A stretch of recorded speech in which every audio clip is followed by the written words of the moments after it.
We are officially done with the Christmas week games. So it's time to roll on into the New Year's Eve games, right? Can we get the major holidays off of the NFL game days? That would be really wonderful for yours truly and all of us here at the NFL on Fox podcast. But as we roll into New Year's Eve, one last thing to do before we focus on week 17. That is obviously the power rankings.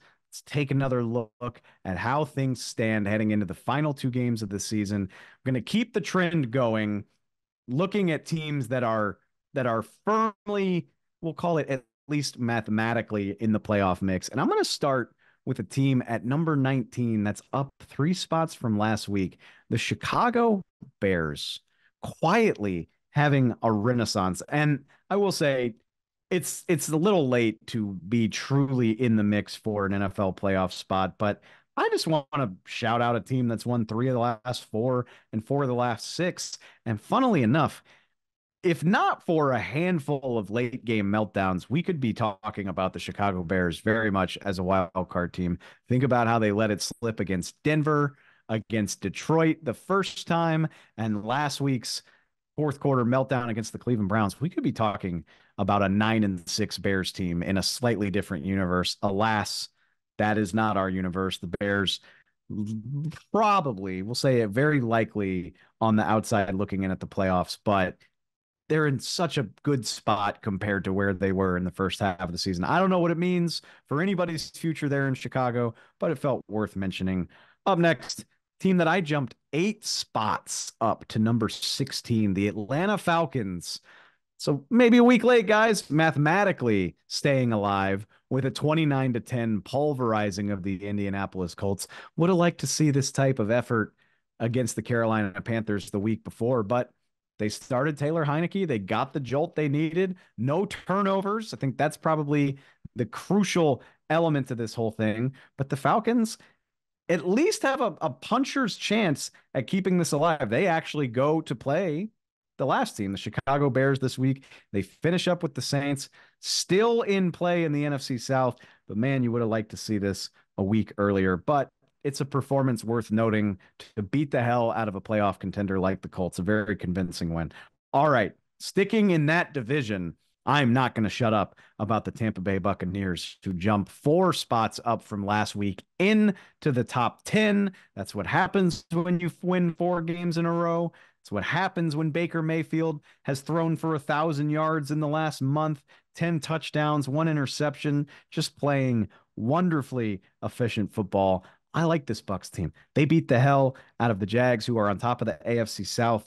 If they take care of the Saints this coming week, you got to like their odds as NFC South champs, getting to host a playoff game. And the way this season has gone, how can you rule them out, at least having a shot at the divisional round? And remember what people said about the Bucs before the season started. This was supposed to be a brutal, brutal year where they paid for going all in during the Tom Brady era. And that's just really not the case. The Buccaneers looking like a likely playoff team. I'm happy for them. What can I say? Up at number 5. Yeah. Jumping all the way to number 5, up 2 spots. The Cleveland Browns. Let's talk about it. Let's talk about those Cleveland Browns. And look, beating up on the no CJ Stroud Houston Texans. I don't blame you if you're not impressed. It's not so much about what they did Sunday, but what they've managed to do in incredibly adverse circumstances all year long. 4 different quarterbacks. They call in Joe Flacco off the street. They're playing Dorian Thompson Robinson. PJ Walker's got a hand in this thing. Deshaun Watson hasn't been a regular part of this story in almost 2 months at this point, and the Browns are still 10-5.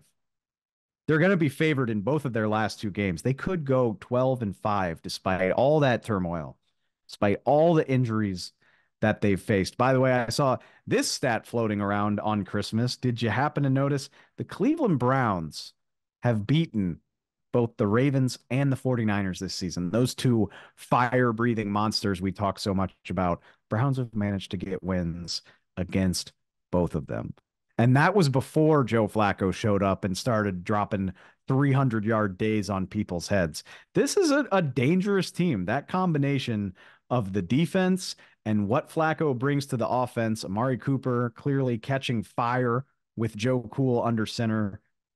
Dangerous team, a top 5 team based on resume, based on what they've done, looking like a lock to be the number 5 seed, but they're not mathematically out of being the number 1 seed in the AFC. That is still at least a slim possibility.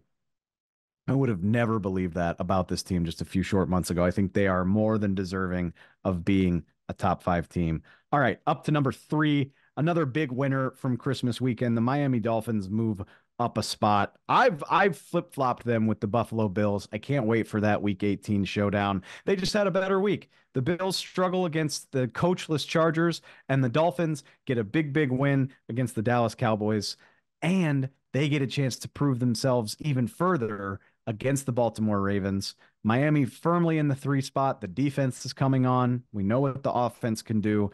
I feel good about that. And yeah, let's cap it off with the new number 1 team up 1 spot. Of course, there's only one place to go when you take down the top dog, the Baltimore Ravens, on top of the AFC, on top of the NFL power rankings. And it's Miami, Baltimore this coming weekend. Maybe the Dolphins can make a play for the number 1 spot in the power rankings. Maybe the Ravens can continue to assert their dominance, but you go on the road, cross country, Christmas night, you pick off Brock Purdy 4 times. Lamar Jackson plays clean, efficient football. The Ravens roll over a team that yours truly, I said I didn't know how somebody was going to beat them. The Ravens made it look pretty easy. So, of course, they are our top team heading into week 17.